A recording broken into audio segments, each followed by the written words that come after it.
दुनिया के साथ कदम से कदम मिलाकर चल रहे हैं हम। जमीन से लेकर अंतरिक्ष की ओर बढ़ रहे हैं हम। अब हमारी धाक जमेगी कृषि के क्षेत्र में भी।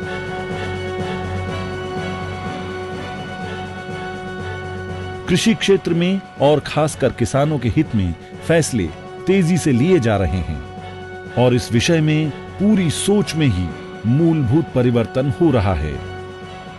सरकार इस दिशा में मजबूत इरादे से बढ़ रही है। आशा की एक नई किरण जगी है। किसान देश का खुशहाल तब होगा जब उसके खेतों में अधिक पैदावार होगा। पिछले 6 महीनों में हमने क्या कदम उठाए, आइए देखते हैं इसकी झलक। पर ड्रॉप मोर क्रॉप, ये हमारा मिशन स्टेटमेंट हो सकता है क्या?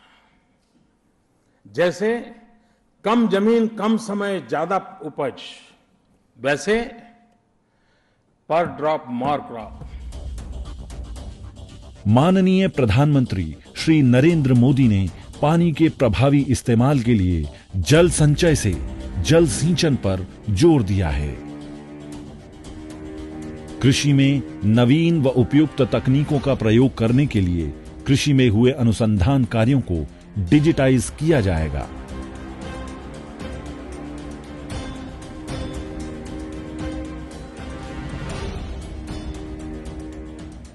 सरकार कम जमीन, कम समय और ज्यादा उपज के सिद्धांत पर ध्यान केंद्रित कर रही है ताकि छोटे व सीमांत किसान कृषि की प्रगति में और अधिक योगदान कर सकें।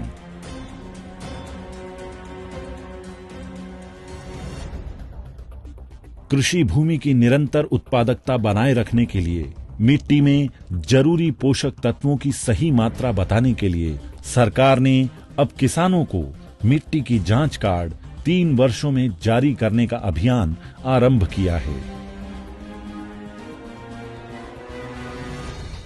100 अतिरिक्त मोबाइल लैब भी स्थापित की जा रही हैं।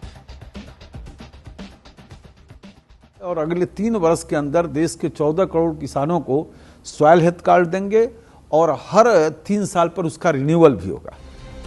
यही नहीं, अब जल्द ही प्रधानमंत्री कृषि सिंचाई योजना के अंतर्गत छोटी और बड़ी सिंचाई योजनाओं की शुरुआत होगी। जल प्रबंधन के लिए 1.55 लाख हेक्टेयर भूमि को ड्रिप एवं छिड़काव खेती के तहत लाया गया। हमारी सरकार का जो सोच है बहुत साफ है कि देश के हर हाथ को यदि काम देना है तो हर खेत को पानी पहुंचाना होगा। और ये हालत ऐसी है कि आज भी 60% खेती जो जमीन को पानी मुयस्सर नहीं हो रहा है। तो हमारे प्रधानमंत्री जी ने एक योजना चलाई है, प्रधानमंत्री सिंचाई योजना। राष्ट्रीय बीज निगम 7 स्थानों पर केंद्रीय धुरी आधारित सिंचाई प्रणाली स्थापित कर रहा है। वर्तमान वर्ष में 343.56 लाख क्विंटल बीज की मांग के विरुद्ध 351.77 लाख क्विंटल बीज उपलब्ध करवाया गया और शीघ्र ही खुदरा विक्रेता के स्तर पर भी बीज और खाद की उपलब्धता की जानकारी किसान इंटरनेट पर और बिना इंटरनेट के भी अपने मोबाइल पर पा सकेगा। एनएफएसएम योजना 9 अतिरिक्त राज्यों और 137 नए जिलों में लागू कर दिया गया है और इसमें मोटे अनाज, गन्ना, कपास और जूट फसलों को शामिल किया गया है। सैटेलाइट के माध्यम से अब बागवानी की फसलों के क्षेत्रफल और उत्पादन का भी आकलन किया जाएगा और इसके लिए चमन योजना का शुभारंभ किया गया। फसल कटाई में सभी प्रकार के खेतों का समावेश और बेहतर योजना के लिए रिमोट सेंसिंग और जीपीएस तकनीक का प्रयोग शुरू किया गया है। और इस परियोजना के तहत सैटेलाइट के द्वारा हमको बुआई के प्रारंभिक समय में ही हमें जानकारी मिल जाएगी कि देश के अंदर किस क्षेत्र में कितने क्षेत्र में किस चीज की बुआई हुई, कितने उत्पादन का अंदाजा है, ताकि आगे की योजना में बनाने में हमको सहूलियत हो। कश्मीर में केसर की खेती, रिसर्च और बाजार विपणन को बढ़ावा देने के लिए एक नया केसर पार्क खोला गया। कश्मीर में भी एक केसर पार्क का हमने निर्माण किया है, क्योंकि केसर का उत्पादन भी देश के अंदर कम हो रहा है, उत्पादकता कम हो रहा है। तो इस दृष्टि से केसर पार्क का निर्माण भी कश्मीर के अंदर सरकार ने किया है। किसानों के लिए एम किसान पोर्टल की शुरुआत की गई और ये पोर्टल किसानों को उन्हीं की भाषा में और उस इलाके के लिए उपयोगी जानकारी एसएमएस व ध्वनि के माध्यम से उपलब्ध करवा रहा है। यूएसएसडी और पुल एसएमएस के द्वारा किसान साधारण मोबाइल फोन पर भी बिना इंटरनेट से जानकारी प्राप्त कर सकते हैं।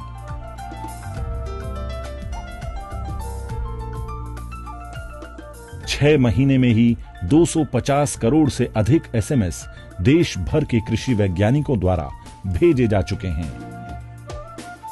मोबाइल के माध्यम से मिलने वाली कृषि संबंधी इस सुविधा ने सफलता के नए कीर्तिमान स्थापित किए हैं। फार्मर्स पोर्टल, जो किसान संबंधी सभी जानकारी एक ही जगह इकट्ठा कर देता है, इसे और विकसित किया गया। उन्नत कृषि के लिए गठित राष्ट्रीय ई गवर्नेंस योजना को पूरे देश में लागू करने के लिए 886 करोड़ रुपया जारी किया गया।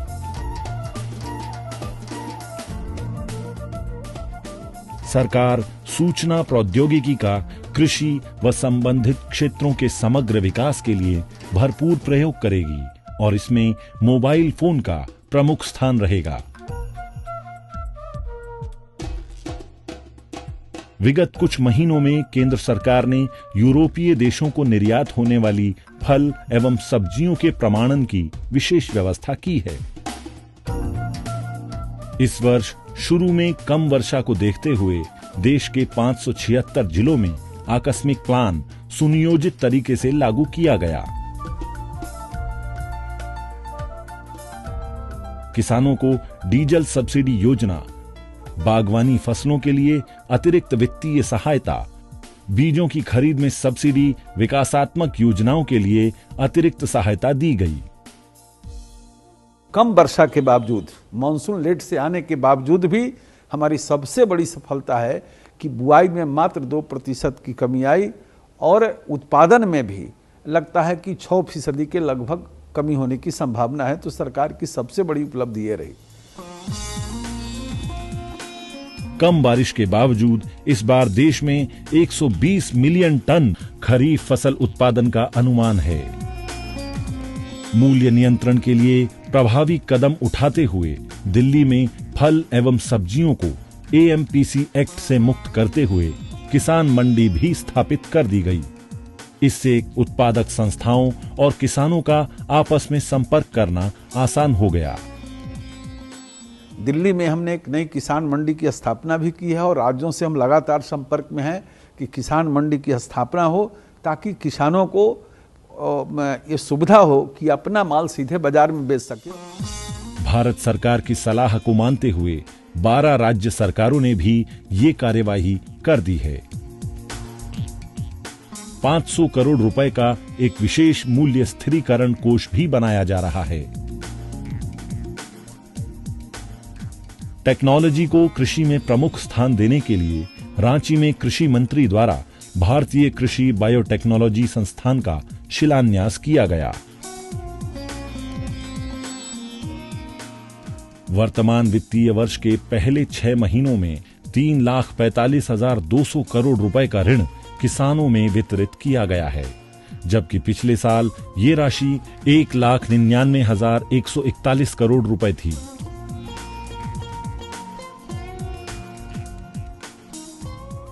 सितंबर 2014 से नाबार्ड ने कृषि एवं इससे जुड़े अन्य क्षेत्रों के विकास के लिए रियायती दरों पर लंबी अवधि के लिए ऋण देने का फैसला किया। इसके लिए शुरुआती तौर पर 5,000 करोड़ रुपए आवंटित किए गए।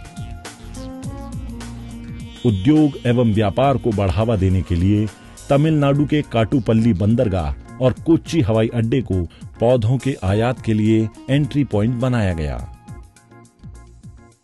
कई योजनाओं को तो हमने प्रारंभ कर दिया है और कई योजनाएं हमारे इस स्टेज में है कि आने वाले 2-3 महीने के अंदर हमारा प्रारंभ हो जाएगा। और मुझको लगता है कि कृषि के क्षेत्र में जो क्रांतिकारी कदम उठाए जा रहे हैं उसका मुख्य उद्देश्य हमारा है उत्पादन और उत्पादकता बढ़ाना, और फिर दूसरी ओर कृषि से बोझ कम हो।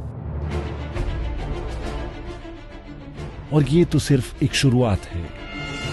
आने वाले समय में कृषि और इससे जुड़े सभी कार्यों की बेहतरी के लिए और भी कदम उठाए जाएंगे। सबके जीवन में खुशहाली आएगी और सबके चेहरे पर मुस्कान होगी।